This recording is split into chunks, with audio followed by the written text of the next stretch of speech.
미국 주가는 가대평가됐는데 우리 주가는 가소평가 영역에 있기 때문에 네. 남은 하반기 보면은 우리 주가가 상대적으로 미국 선전할 거다. 주가보다는 나을 거라고 보고 있습니다. 음. 그리고 우리 경제가 구조적으로 저성장 들어가면서 기업 간 차별화가 굉장히 심화되고 있어요. 코스피 우량 종목이 더 상승하리라고 보고 있습니다. 아. N이 뭐 143엔 안팎까지 떨어졌으면 N은 제자리에 왔다고 생각하고 있습니다. 그래서 엔캐리 트레이드는 거의 그 영향은 마무리됐다. 근데 미국 주가가 아직도 좀 고평가 영역에 있기 때문에 네. 미국 주가 영향은 좀 더 남아 있는 것 같습니다. 자, 그러면 닥터 우리 김영익 박사님 뭐라 그러려고 그랬어. 아니 뭐 다른 별명으로 자, 김영익 하려다가, 서강대 네. 경기대학원 교임 교수 모시죠. 어서 오세요. 어서 오십시오. 네, 안녕하십니까. 네. 미국 주식에 대한 워딩은 분명히 명징하게 주셨던 것 같아요. 지난번에 한 달 전쯤에 예, 미국 주식 비싸다. 예. 한국 주식에 대한 거는 미국보다는 그래도 조금 여지를 주셨는데 또 다른 저 방송에서는 조금 원인을 주셨더군요 보니까. 예. 뭐 미국 경기 둔화되고 미국 주가는 가대평가됐다. 그래서 그 7월 중순 이후 뭐 미국 주가가 조정을 보이고 애군이 팔면서 우리 주가도 좀 조정을 보일 것이다. 제 방송에서는 그렇게 말씀드렸고요. 그래도 상대적으로는 우리 주가가 나을 것이다. 근데 그거 완전 예. 그런데 우리 주가가 더 많이 떨어졌습니다. 어제까지만 보면 우리 주가가 훨씬 안 좋아요. 예, 그렇습니다. 네. 예, 그런데 제가 그렇게 말씀드리는 거는 미국 주가는 뭐 제가 가지고 있는 여러 가지 모델 뭐 경제 변수에 비해서 가대평가됐는데 예. 우리 주가는 가소평가 영역에 있기 때문에 네. 저는 뭐 남은 하반기 보면은 우리 주가가 상대적으로 선전할 미국 주가보다는 나을 거라고 보고 있습니다. 그 과대평가랑 과소평가는 같은 모델에 의해서 과대 과소예요? 아니면 미국은 미국 모델, 아니 한국은 한국 모델이 있는데 그 중에서도 과소평가됐고 그 중에서도 과대평가됐다는 거예요? 예, 같은 모델로 돌렸을 때 미국이 과대됐다면 사실 미국 시장이 원래 우리보다 좋은 거니까 이제 괜찮을 수도 있는 거잖아요. 예, 제가 뭐 여러 가지 모델로 주가를 평가하는데요. 네. 대표적으로 좀 명목 GDP하고 주가는 장기적으로 가거든요. 이 그림을 보시면은 올해 저 명목 GDP 미국이 6% 성장한다고 좀 가정을 했어요. 실질 GDP 2.5, 네. 그다음에 GDP 디플레이터 3.5. 그래서 6% 성장할 때 S&P 500 적정 수준이 한 4,615 정도 나옵니다. 근데 최근에 그 5,500까지 갔으니까 지나치게 가대평가됐다. 똑같은 명목 GDP로 평가해 보면은 우리 명목 GDP 올해 제가 4% 성장 예상했습니다.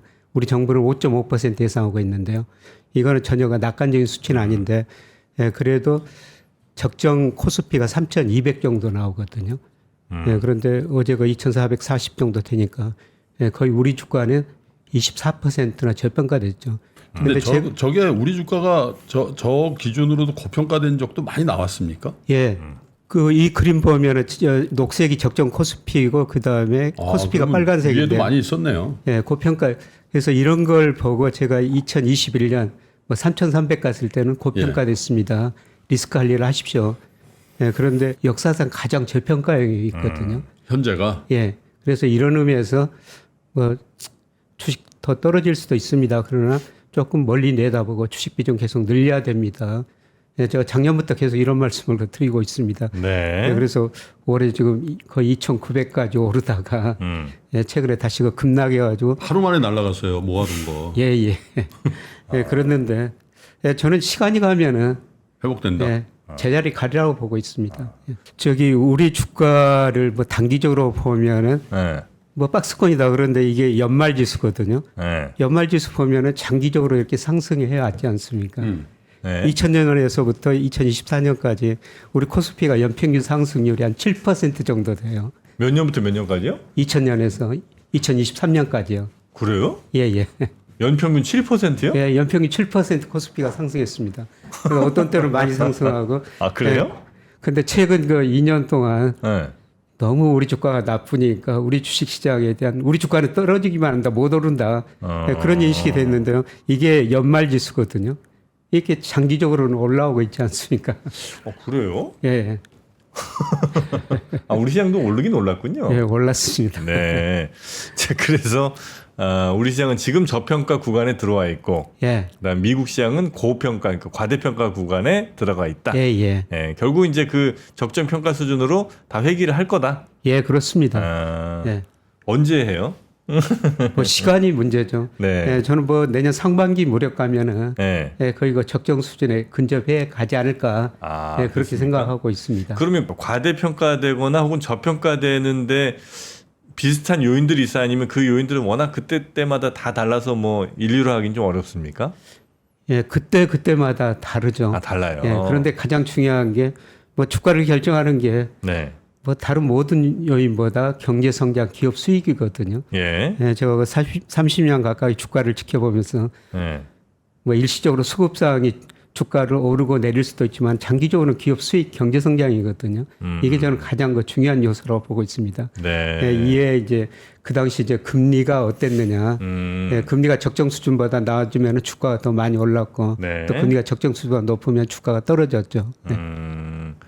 그 유동성이 대표적으로 주가에 영향을 많이 주긴 하죠. 예를 들면 유동성이 좀 과하면 당연히 주식시장은 많이 활활 탈 거고, 예. 그렇지 않으면 이제 또 주식시장 좀 어렵고. 예, 대표적인 거 유동성 지표가 마샬 K라고 그러거든요. 네. 마샬 K라는 거는 예. 명목 GDP에서 통화량 M2가 얼마나 늘어났는가. 네. 예, 사실 그 미국 역사를 보면요. 위기 때마다 돈을 풀어서 해결한 거거든요. 특히 2020년 코로나 이후 돈을 엄청 풀어버렸어요. 네. 그 유동성이 증가했고 그 유동성 힘으로 미국 주가가 지금 가대평가 영역에 있는 것이죠. 네네네. 혹시 어제 상황은 되게 심각한 상황이었다고 보세요? 아니면 그냥 잠깐 뭐 발작 정도는 있었지만 충분히 뭐 이건 며칠 혹은 뭐 몇 주 내로 극복되는 상황이라고 보셨습니까? 어제 뭐 10% 가까이 8.8% 코스피가 떨어졌으니까 좀 심각한 상황이라고 볼 수가 있죠. 심각하네요. 그런데 뭐 제가 보기에는 오히려 그 저평가 영역에 들어섰으니까 뭐 또 기회다. 또 주식시장에서 기회를 주고 있지 않느냐. 네. 저는 그런 생각을 해봅니다. 근데 박사님, 네. 미국이 좀 고평가가 커 보인다고 그러시는 거잖아요. 네. 갭이 굉장히 크던데 네. 인덱스와 네. 아까 명목 GDP 네. 사이에. 네. 근데 이제 단적으로 이제 보여주는 게 미국이 셀업, 미국이 확 빠지면 한국은 더 많이 빠지는 그런 어떤 수급의 구조가 있지 않아요? 그러니까 어제와 오늘 그 미국 시장 폭락할 줄 알았더니 뭐 많이 빠졌지만 뭐 다우 2% 뭐 나스닥 3% 요거란 말이에요. 우리는 11% 8% 빠지고 그래서 미국의 고평가 국면에서 한국의 저평을 사자 이 논리가 맞나 이런 생각이 든단 말이죠. 예, 우리가 요새 미국을 너무 많이 공부하고 계시는 것 같아요. 네. 이 연준의 금리도 알고 아까 굴수비 이런 거 연준 위원들도 알고 예, 그러다 보니까 미국 시장이 너무 의존도가 저는 커졌지 않느냐. 네. 그래서 미국 주가가 빠지면 사실 우리 주가도 오를 수기는 힘들죠. 예, 그러나 저평가되어 있기 때문에 앞으로 상대적으로 덜 빠질 거라는 겁니다. 미국 주가가 빠질 때도. 어제는 조금 더 최근에는 그렇습니다만은 예, 그런데 아주 장기적으로 보면요. 네. 뭐 예를 들어서 1980년대는 우리 주가가 미국 주가보다 훨씬 많이 올랐고 90년대는 미국 주가가 많이 올랐고 2000년에서 2010년까지는 미국 주가 제자리 걸음했거든요. 근데 우리 주가가 더 많이 올랐어요. 예, 그리고 2011년부터 지금까지 미국 주가가 많이 오르니까 지금 우리 주가는 안 되고 미국 주가만 오른다. 예, 그렇게 이야기하고 있는데. 근데 그때는 시장이 분절돼 있어서 미국은 미국대로 한국은 한국대로 플레이를 했는데 지금 한국 사람이든 뭐 일본 사람이든 대만 사람이든 다 미국에 투자하고 그러니까 그때 메커니즘으로 지금 똑같이 해석하기는 좀 어쨌든 이 시장의 시스템이나 이 수급의 구조가 좀 다르지 않나요? 예, 물론 많이 달라졌다고 볼 수는 예. 있습니다만은 아까 좀 말씀드렸습니다. 주가를 결정하는 게 경제 성장하고 기업 이익이다. 결국 주가는 거기에 따라간다는 것입니다. 네. 그 저평가된 거는 제자리 가고 고평가된 거는 또 예, 떨어지면서 제자리에 갈 거라는 겁니다. 그렇게 이제 갈 수밖에 없다. 예, 예. 설명을 좀 들어보죠. 네, 계속. 예, 그런데 그 미국 주가하고 네. 우리 주가하고 달러 지수가 가장 중요한 영향을 미쳐요. 달러 인덱스. 예, 달러 인덱스가 강세로 보일 때는 예. 저 미국 주가가 많이 좋죠. 올랐고요. 달러 인덱스가 하락할 때는 우리 주가가 상대적으로 좀 많이 올랐어요. 예. 네. 예, 그런데 그 달러 인덱스가 앞으로 올라갈 것인가 떨어질 것인가. 예, 저는 저 미국 실업률이 작년 그 6월에 3.4%였는데 지금 7월에 4.3%까지 올라갔거든요.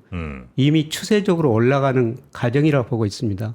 앞으로 미 소비 이축되고 고용 증가세 둔화되고 실업률 계속 올라가리라고 보고 있습니다. 네. 예, 그런데 실업률 제가 축을 거꾸로 그려놨습니다만 실업률이 이렇게 떨어질 때 이거 올라간다는 의미입니다. 이 그림에서.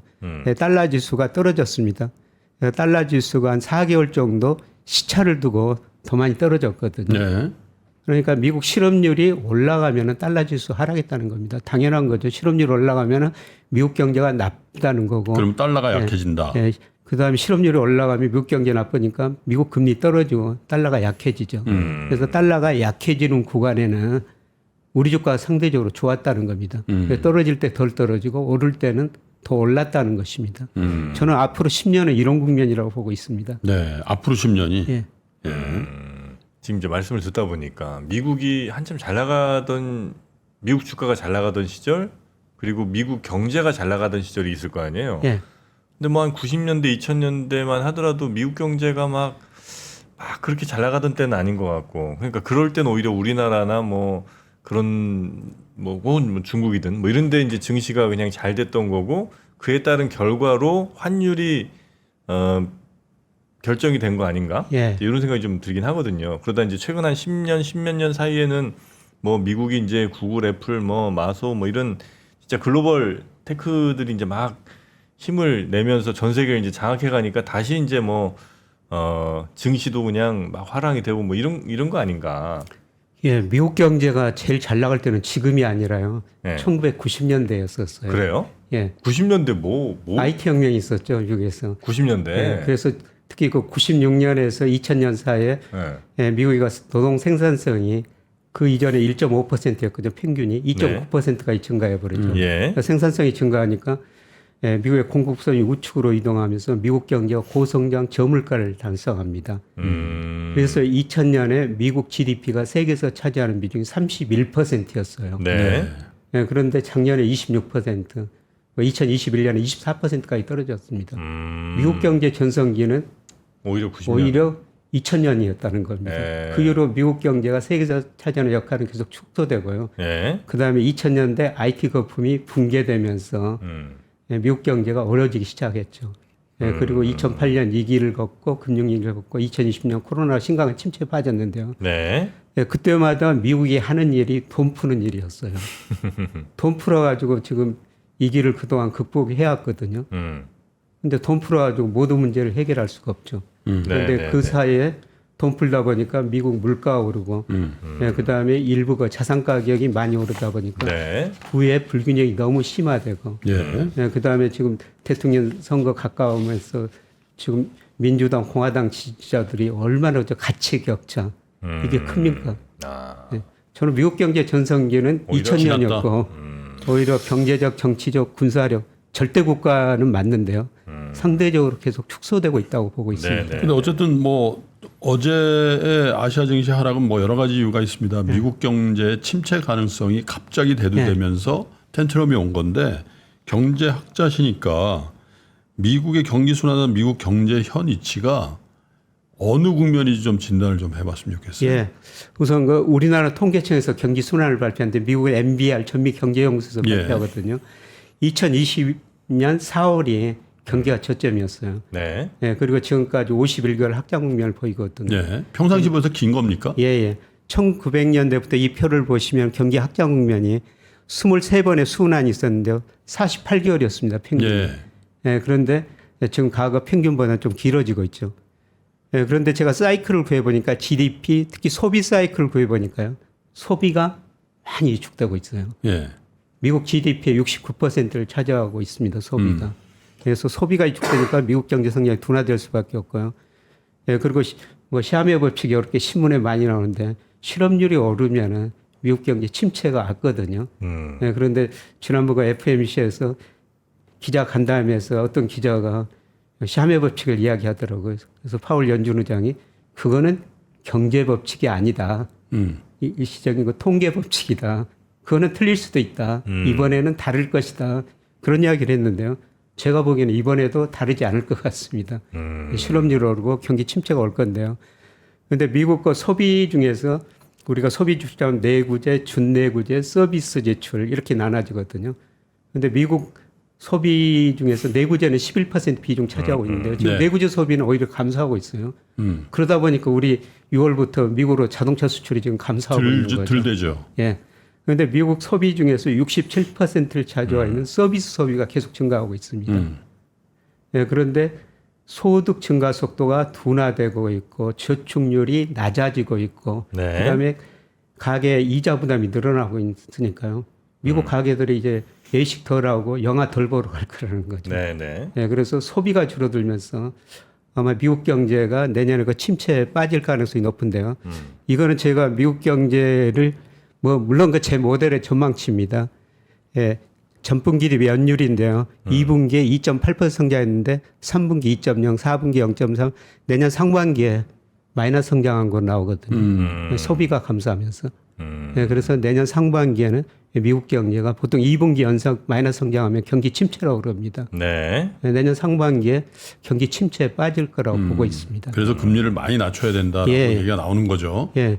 그래서 금리 문제, 저는 연준이 왜 이렇게 대응이 느릴까? 우리 한국은행도 저는 느리다고 생각하는데요. 예, 제가 적정금리를 추정해 보니까 현재 4.2% 정도 나와요. 지금 5.5%죠, 상한선이. 그렇죠. 그럼 125bp 정도 예. 낮춰야 되네요. 그리고 내년에는 2% 이하로 떨어집니다. 그래서 어제 그 제레미 시겨울이 예, 미국 자기가 적정금리 추정해 보니까 3.5에서 현재 4.0이다. 예, 긴급 FOMC 열어가지고 0.75%포인트 금리 인하해야 된다. 자이언트 스텝. 예, 이런 거 주장을 번에? 했는데. 예, 그것도 긴급 FOMC를 열으라는 겁니다. 정례 말고. 예, 예. 예, 제가 보더라도 지금 적정금리가 굉장히 많이 낮아지고 있어요. 그래서 이런 걸 보면서 예, 지난번과 파월이 사실 그 물가가 오르기 시작할 때 네. 인플레 일시적이야. 네. 예, 그리고 금리를 뒤늦게서 올렸지 않습니까? 그때 그 실패를 했기 때문에 이번에 대응이 너무 느리지 않느냐. 예, 그런 생각이 그때 듭니다. 실패한 자기의 어떤 트라우마 같은 게 있는 거죠. 예, 그런 것 같습니다. 인플레이션을 못 잡았다는 그 트라우마가 있어서 예. 금리를 확 끄집어 내릴 때 굉장히 주저하는 거죠. 예, 내가 그런 이렇게 것 했다가 같습니다. 다시 인플레 살아나면 나는 완전히 맛이 간다. 예, 예. 예. 속에 마음이 그런 게 많이 들어있는 것 같아가지고 지금 행동을 못 하고 있는 것 같습니다. 제가 보기에는 뭐 실기하고 있는 것 같습니다. 예, 그리고 금리라는 거는 시차를 두고 소비 투자에 영향을 미치거든요. 내년 상반기 제 예상대로 경기 침체가 온다면 이미 금리를 내렸어야 했죠. 그런데 제가 미국 그 기준금리가 소비 생산에 시차를 얼마나 두고 영향을 미치는가 분석해 봤을 때 네. 9개월에서 한 12개월 사이에 가장 큰 영향이 나타납니다. 금리가 소비나 이런 데 생산에 미치는 미치는 영향이 영향이요. 9개월 정도 레깅한다. 예, 예, 그렇습니다. 아, 그 금리 인하를 지금 하면 앞으로 9개월 후에 이제 소비가 그나마 좀 살아나요? 그렇죠. 어. 그러면 내년 상반기 경기 침체, 경기 둔화라면은 지금 해야 되는 시차 거네요. 예, 해야 되죠. 지금. 예. 7월에 했어야 되네요. 예, 했어야 됩니다. 예. 근데 경기 침체, 그러니까 경기 침체로 가는 거는 거의 뭐 틀림없이 가고 있는 것 같기는 한 거죠? 예, 저는 뭐 거의 지금 확률이 뭐 90% 넘을 거라고 보고 있습니다. 아, 그렇습니까? 어제 그 골드만삭스는 25%라고 조금 올려놨던데요. 예, 그런데 뭐 최근 경제 지표 뭐 나오는 거 보면은 네. 뭐 침체 확률이 점차 높아지고 있는 것 같습니다. 근데 이제 경기 침체도 사후적으로 이제 알게 됩니다만은 굉장히 과격한 경기 침체가 있고 그게 뭐 위기를 동반했다든지 그럴 때죠. 근데 또 마일드한 그러니까 우리가 뭐 대상포진도 그냥 슥 지나갈 때가 있듯이 그런 어떻게 보세요? 심각한 경기 침체는 아닐 것 같습니다. 예, 내년에 제가 1분기에 마이너스 0.1, 2분기에 마이너스 1.8로 전망했는데요. 예. 이렇게 되면 그 실제 GDP가 미국의 잠재 성장, 잠재 GDP의 0.7% 정도 밑돌거든요. 네. 이 정도면 심각한 경기 침체는 그러니까 아닙니다. 미국이 부담 없이 인플레 부담 없이 성장하는 그 잠재 성장률보다 한 0.7% 포인트 예. 정도 낮다. 예, 예, 그렇습니다. 뭐 이 정도면은 저는 심각한 침체는 아니라고 보고 기간도 있습니다. 짧고. 예, 예. 예. 예. 그럼 우리나라도 혹시 와요? 우리나라는 경기 침체 안 올 것 같습니다. 아, 왜, 그래요? 왜 그렇죠? 우선 우리나라가 수출을 보면요. 음. 예, 전반적으로 저 미국 비중이 최근에 많이 올라갔어요. 예, 미국 비중이 이거 19%까지 올라가지고 올 상반기 보면은 중국 비중 19%, 7월까지 미국 비중 19%, 예, 미국으로 수출 비중이 2002년 이후로 처음으로 중국 비중을 조금 넘어서고 있어요. 예, 그런데 7월 수출 통계를 보니까요.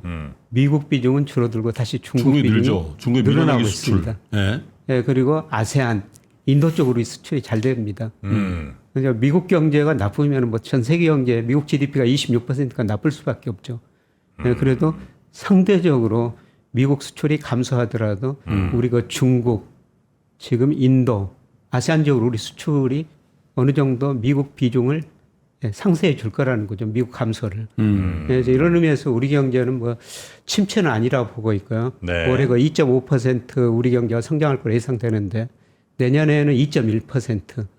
예, 우리 경제가 2.1% 성장하면 우리 잠재 성장률이 제가 추정해 보니까 2%거든요. 2%. 예. 근데 우리 경제는 뭐 아마 내년까지도 능력 위주로 능력만큼 성장할 것 같습니다. 예, 그런데 우리 그 상반기 경제 성장률 보면은 1분기에 1.3%, 2분기에 마이너스 났어요. 마이너스 0.3 나왔죠. 예. 예, 2분기에 수출이 증가했는데 수입이 증가했고요. 특히 소비하고 건설 투자가 안 좋았죠.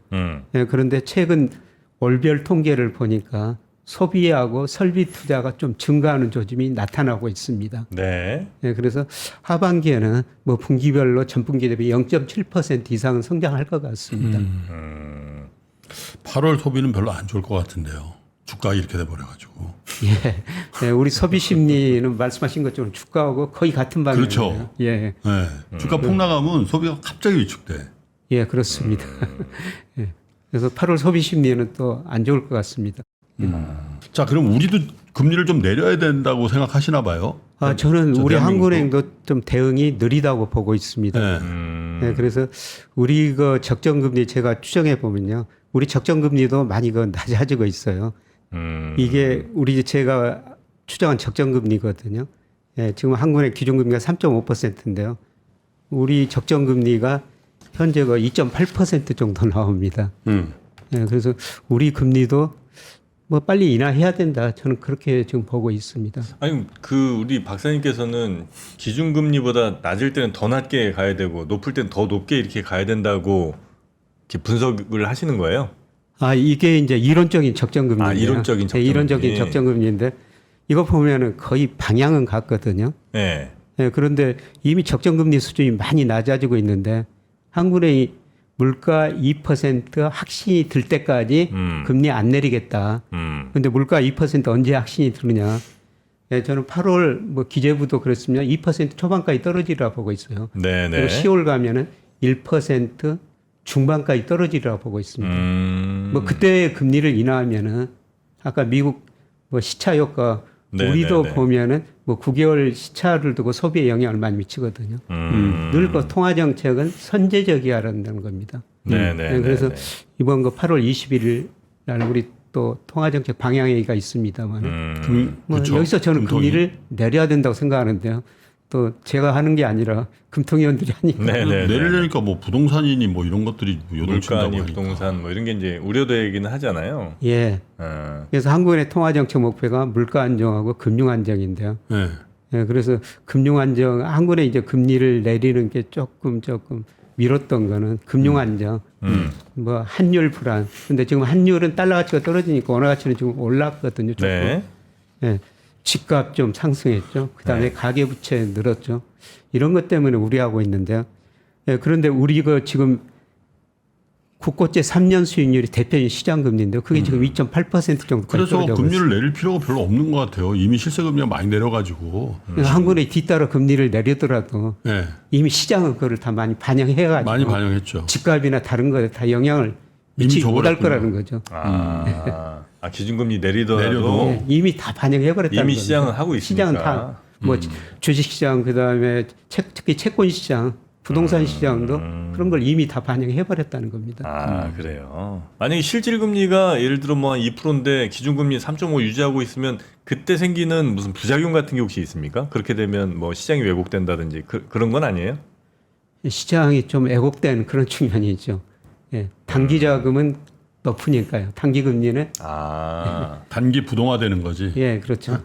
계속 MMF, 뭐 CMA, RP 이런 데만 딱 대기하고 있는 거지. 돈이 그쪽으로만 몰리고. 그렇죠. 그래서 뭐 하는 총재가 시장이 너무 빨리 반응하고 있는 것 같다 그런 이야기를 하고 있는데요. 네. 물론 시장은 좀 빨리 반응하죠. 예, 그런데 제가 지켜보면 늘 그 시장은 장기적으로 옳거든요. 오늘 작심하신 것 같으십니다. 아닙니다. 한국은행 향해서. 이런 쓴소리도 필요하죠, 사실. 근데 엔캐리 트레이드 얘기를 많이 해요, 예. 박사님. 이게 그렇게 심각한 거예요, 박사님 보시기에? 근데 엔캐리 트레이드는 거의 마무리되고 있는 것 같은데요. 저는 청산이? 이번에 이제 두 가지 경제 변수가 비정상적이었는데 정상으로 가는 과정에서 문제가 발생했다고 보는데요. 첫 번째 비정상적인 변수는 미국 주가라는 거죠. 미국 주가가 지나치게 가대평가됐습니다. 네. 그리고 엔달러 환율이 7월 3일 날 162엔까지 갔는데요. 네. 지나치게 엔이 저평가됐다는 거죠. 근데 두 가지가 제자리 가는 과정에서 이번 문제가 발생했는데요. 그런데 엔이 뭐 143엔 안팎까지 떨어졌으면 엔은 제자리에 왔다고 생각하고 있습니다. 이런 의미에서 엔캐리 트레이드는 거의 뭐 영향은 마무리됐다. 근데 미국 주가가 아직도 저 고평가 영역에 있기 때문에 네. 미국 주가 영향은 좀 더 남아 있는 것 같습니다. 원래 이제 우리나라 주가 이렇게 판단하실 때 그 일평균 수출 뭐 이런 거 굉장히 중요하게 보시잖아요. 예. 그거는 지금 괜찮게 나오고 있습니까, 계속? 우리가 뭐 1일 뭐 10일, 20일 단위로 일평균 수출 네네네. 발표하지 않습니까? 예, 그런데 7월 말에는 우리 코스피가 일평균 수출을 한 15%나 가대평가해 버렸어요. 예, 제가 이걸 보고 단기적으로 좀 리스크 관리를 하십시오. 예, 이런 말씀을 드렸는데요. 네. 예, 최근에 가장 고평가 영역에 들어서 버렸거든요. 예, 그래서 주가가 조정을 받을 수밖에 없습니다. 이런 말씀을 계속 드렸는데. 우리나라 근데- 주가. 그런데 어제 지금 2,441까지 떨어져가지고 어제 보니까 3% 이제 가소평가 영역에 들어서 버렸습니다. 하루 만에. 예. 그래서 그리고 제가 한 3% 오를 것 같아, 3% 오를 것 같다는 생각이 드네. 오늘요? 네. 왜? 3% 과소평가라니까. 가소평가된 만큼은 돌린다. 네. 예, 그리고 이제 제가 저 매달 말씀드리는 게 제가 이제 우리 주가 장기 추세를 구해가지고 추세에서 2로 많이 벗어나면은 주식 비중 좀 줄이십시오. 네. 밑으로 보시면 주식 비중 늘리십시오 그러는데요. 이게 한때 최근에 그 한 7% 정도 2로 벗어나 버렸거든요. 예, 그런데 어제 보니까 밑으로 8%가 밑으로 벗어나 버렸습니다. 그러니까 이런 거 보면은 우리 주가가 뭐 여기서 조금 더 조정을 받을 수가 있습니다만, 예, 저는 뭐 이런 지표 보고, 살아. 예, 저도 사고 있고요, 뭐 사고 싶습니다. 사라고 권유 드리고 싶습니다. 네네네. 그 코스닥 코스피만 좀 비교해 보자면 코스닥이 어제도 더 안 좋았고 지금도 분위기가 안 좋은 것 같아요. 장전 뭐 호가 뭐 이런 것들을 보면 코스닥 시장이 전체적으로 두 시장 중에는 코스피보다 더 어려울 가능성이 좀 높습니까? 아니면 오히려 코스닥 같은 친구들이 더 빨리 반등할 가능성이 좀 높나요? 뭐 많이 떨어진 만큼 반등할 가능성이 더 있는데요. 근데 뭐 8월 들어서 외국인이 많이 팔고 있습니다만은 올해 들어서 그래도 우리 주식시장을 주도한 거는 외국인이었거든요. 네. 예, 저는 뭐 이 시점 또 지나면 외국인이 사리라고 보고 있는데 외국인들이 역시 코스피 시장을 더 많이 사리라고 보고 있습니다. 당연하겠죠. 예. 예, 그리고 우리 경제가 구조적으로 저성장 들어가면서 차별화가 굉장히 심화되고 있거든요. 기업 간 차별화가 굉장히 심화되고 있어요. 그러니까 잘된 기업만 잘 되는 시대라는 겁니다. 코스피 우량 종목이 더 상승하리라고 보고 있습니다. 그렇습니까? 큰일 났네. 결국 삼성전자 같은 거네요. 알겠습니다. 일단은 그러면 우리 박사님께서 보시기에 지금이면 이제 우리 시장은 저평가 영역에 들어왔고 그러면 지금은 충분히 조금 더 적극적인 활동을 해도 괜찮은 상황 같은데 그 중에 고른다면 수출 대기업 쪽. 예. 엔화는 이미 이제 어느 정도 자리를 잡아갔다. 잡아왔다. 예, 예. 엔캐리 청산은 더 이상 크게 걱정할 필요 예, 없다. 예, 그렇습니다. 그죠? 뭐 앞으로 한 달 동안 뭐 주가가 조금 더 뭐 지루한 조정을 벌일 수 있고 조금 더 떨어질 수 있습니다만 네. 뭐 저는 주식을 앞으로 한 달이 싸게 살 기회가 아닌가 그렇게 생각이 됩니다. 9월 초까지. 예, 예. 그 보통 지금까지 좀 많이 왔던 친구들이 보면 무슨 밸류업이니 아니면 방산 또 전력기기, 반도체, 그렇죠? 뭐 이런 AI 뭐 관련된 친구들이었잖아요. 예. 요 친구들이 다시 기간 조정 거치고 다시 조금 더 힘을 낼 가능성이 높나요? 아니면 그러지 않았던 뭐 배터리니 뭐 이런 친구들이 배터리 최근에 조금 올랐었어요. 예. 아니면 뭐 바이오나 뭐 이런 친구들이 다음 뭐 예를 들어 기간 조정 끝나고 좀 더 화랑이 될 때 더 탄력성이 좀 높아집니까? 예, 저는 하반기에는 수출도 좀 증가하지만은 아까 말씀드린 건 소비가 좀 증가하리라고 보고 있습니다. 네, 네. 예, 그래서 우리 경제 올해 2.5% 성장하리라고 보고 있고요. 네. 예, 그동안 많이 소외받았던 뭐 유통주, 예, 그 다음에 뭐 2차 전지, 뭐 아까 배터리 사건 말씀하시는 거 들었습니다. 예, 또 그게 부정적인 영향을 줄 것 같습니다만. 예. 예, 그런데 뭐 이런 거 나쁜 일이 나올수록 예, 그런 종목도 좀 2차 전지에도 지금은 서서히 관심을 가지실 때가 아닌가 생각이 됩니다. 그렇게 생각하시는군요. 알겠습니다. 지금 전에 엔화 사시지 않으셨어요? 하나 샀습니다. 청산 다 하셨? 아니 지금 뭐 그대로 보유하고 있는데요. 어떻게 이제 조금 정리를 생각하세요? 아니면 엔화는 앞으로도 상당 기간 더 갈 거라고 보세요? 저는 중기적으로 달러 가치가 계속 하락을 보고 있으니까요. 뭐 엔화 상관은 계속 좀 보유할 생각입니다. 네네네. 뭐 단기적으로는 여기서 뭐 143엔, 뭐 4엔 이 안팎에서 좀 실현 좀 조정을 봐야 텐데 근데 엔화가 더 강세로 갈 것 같으면 엔캐리 청산은 더 되는 거 아닙니까? 이제 서서히 될 것 같습니다. 서서히. 예. 지금까지는 이제 급 나가는 과정이 있습니다. 이런 게 아니라 그냥 143, 142, 예, 좀 144 지루하게요. 뭐 이렇게. 자, 하여튼 우리 김영익 박사님의 여러 말씀들, 여러분에 대한 진단이 좀 있었는데 거기 여러분도 좀 많이 참고가 좀 되셨기를 바라면서 자, 우리 김영익 박사님과는 그러면 요 정도로 오늘 정리하고요. 네, 또 열심히 식물 또 작물들 키우는 마음으로 주식 투자 열심히 하겠습니다. 네, 요즘 농사 괜찮죠? 예, 예. 네. 많이 수확하고 있습니다. 수학 많이 하고 계시고. 자, 오늘 고맙습니다. 네, 고맙습니다. 네.